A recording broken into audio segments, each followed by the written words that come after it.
Ang question of privilege ay mapapakinabangan mo bilang kagawad. Panoorin mo po ito hanggang dulo dahil magbibigay ako ng mga halimbawa. Ang question of privilege ay isang skill, remedyo o armas na ginagamit ng kagawad sa session upang pansinin ang isang bagay na agarang nakakaapekto sa dignidad, reputasyon, pagiging komportable at karapatan ng kanyang sarili bilang kagawad ng ibang opisyal ng sanggunian o ng buong sanggunian. Tinatawag ito sa Tagalog na tanong ng pribilehiyo. Tinatawag rin itong point of privilege. Ang kasanayang ito ay ginagamit rin ng kagawad ng bayan o lungsod at board members sa mga sangguniang panlalawigan. Sadya nga lamang na nag-focus ang channel na ito sa barangay officials upang higit silang matulungan. Gagamitin mo lamang ito kapag ang gusto mong itawag ng pansin ay urgent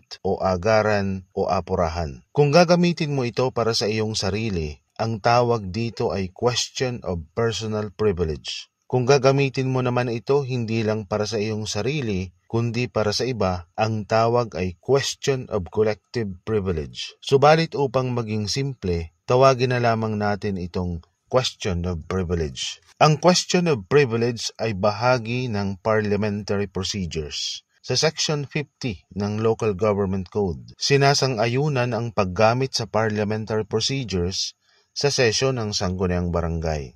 Halimbawa, sa panahon ng sesyon ng sanggunian, ay nag-motion ng isang kapwa mo kagawad. Ang sabi niya, "Ginoong Tagapangulo, iminumungkahi ko po na paalalahanan ang lahat ng kagawad na mag-attend ng barangay assembly. Ang mga kagawad ng sangguniang ito ay hindi nararapat na maging tamad. Nag-alala ka nang marinig mo ito sapagkat nilahat niya, samantalang isa lang na kagawad ang hindi nakakadalo kapag may barangay assembly at ikaw ay lagi namang dumadalo. Ano ang gagawin mo?" Kapag narinig mo po ito, pwede ka na agad tumaas ng kamay at sabihin mo, "Question of privilege, Mr. Chair." Alam naman natin na isang kagawad lang ang hindi nakakadalo sa mga nakaraang barangay assembly. Nilahat naman na po ng nagmungkahi. Tila baga sinasabi niyang lahat ng mga kagawad ng sangguniang ito ay tamad. Nakarecord po tayo at may mga nanunood sa atin. Makakasira po ito hindi lamang sa aming reputasyon at integridad, kundi gano'n na rin sa sanggunian bilang isang institusyon. Hinihiling ko po na alisin o i-strike out sa record ang mga hindi angkop na sinabi niya. Kung makikita po natin, urgent o apurahan ang question of privilege mo dahil kung palilipasin mo pa ang pagkakataon ay maaaring tumatak na ito sa isip ng makakarinig at ito ay maaaring makaapekto talaga sa integridad ninyo bilang kagawad at ganoon na rin sa integridad at reputasyon ng buong sanggunian. Magpatuloy po tayo. Napansin mo ba kanina na katatapos lang sabihin ng kapwa mo kagawad ang motion o mungkahi niya na pagsabihan kayong lahat ay bigla ka na lang tumaas ng kamay? Ang motion na iyon na pagsabihan kayo ng presiding officer ay tinatawag na nakabinbing motion o pending motion dahil hindi pa iyon nare-resolba. Naudlot nga lamang dahil bigla kang nagtaas ng kamay. Pwede bang gawin mo ito sa ilalim ng parliamentary procedures? Pwede po. Ang question of privilege ay maaari talagang umantala, pansamantala, ng proceedings dahil nga ito ay tungkol sa karapatan, dignidad, pagiging komportable at reputasyon. Ang question of privilege mo ay dapat maunang i-resolve o desisyonan ng presiding officer bago sa ibang motions kahit pa may nakabinbin o pending motion. Paunawa lamang po, may ilang motions at bagay na dapat unahing iresolba kaysa sa question of privilege, pero hindi po natin yon pag-uusapan ngayon. Ano ang dapat gawin ng presiding officer sa question of privilege mo? Ang dapat niyang gawin ay mag-rule o magdesisyon. Kung kakatigan ka niya, pwede niyang sabihin, wasto ang question of privilege ni kagawad. Talaga namang ang sinabi ng isang kasamahan natin ay makakaapekto sa integridad ng ibang kagawad na masipag naman at gayon na rin sa integridad at reputasyon ng sanggunian.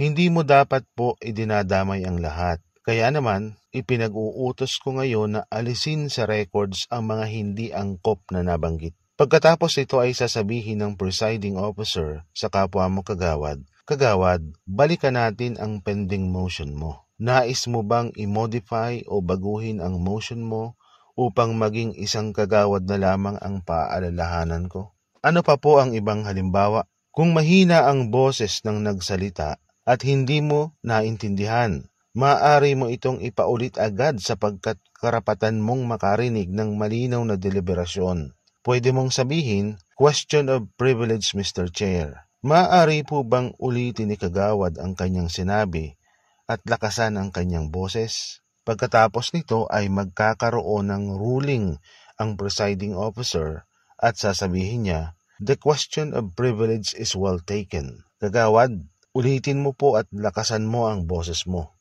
Isa pang halimbawa, kung may kopya ka nga ng agenda pero wala ka namang kopya ng panukalang resolusyon na nakatala sa agenda, pwede kang mag-question of privilege. "Ginoong Tagapangulo, tanong ng pribilehiyo po. May agenda po ako subalit wala akong kopya ng binabanggit na panukalang resolusyon sa item number 3. Hinihiling ko po na mabigyan ako ngayon ng kopya." Sa pagkakataong ito ay dapat na mag-ruling ang presiding officer at sasabihin niya, "Wasto ang tanong ng pribilehiyo. Kalihim, bigyan si kagawad ng kopya ngayon din." Paano kung nagsasagawa kayo ng isang botohan o division of the House? Kung ipapasa ba ang isang panukalang resolusyon o hindi, at sa pagkakataong ito ay bigla mo namang natanto na wala ka palang kopya ng isang panukalang resolusyon na nasa agenda, pwede ka bang mag-question of privilege at maantala pansamantala ang botohan upang pakinggan ang question of privilege mo? Hindi po dapat maantala ang botohan. Ang dapat na ruling ng presiding officer ay ideklarang hindi wasto o out of order ang question of privilege mo dahil walang urgency o hindi agaran. Sana ay kanina ka pa nang hingi ng kopya ng panukala. Sa panahon po ng voting o division of the House, mas limitado ang pagtanggap ng question of privilege. Paano kung kilala ka ng ibang kasama mo na ugali ng mag-oppose o tumutol sa mga panukala at sinadya nilang samantalahin na nasa comfort room ka at nagbotohan na sila para hindi ka na makatutol? Paglabas mo ng comfort room, tapos nang magbilang ang presiding officer ng boto, maaari ka pa bang mag-question of privilege? Opo, dahil may paglabag sa iyong karapatan na magpahayag ng saloobin at bumoto. Paano kung sinigawan ka ng kapwa mo kagawad sa loob ng session, ano ang gagawin mo? Kung ang intensyon ng pagsigaw sa iyo ay ibuli ka o insultuhin ang pagiging kagawad mo, maaari kang gumamit ng question of privilege sapagkat ito ay makakaapekto sa iyong karapatan at dignidad. Kung sumigaw lang siya kahit hindi naman kinakailangan, pwede kang gumamit ng point of order dahil ang pagsigaw ng hindi naman kailangan ay isang uri ng paglabag sa rules sa decorum. Pakipanood po ang nakaraan kong video tungkol sa point of order. Kung may natutunan ka pong kahit kunting kaalaman sa video na ito, taos-puso po akong nakikiusap na mag-like ka at maging subscriber ng channel na ito. Magkakaroon po tayo ng higit pang mga videos katulad nito. Maraming salamat po sa iyong panonood.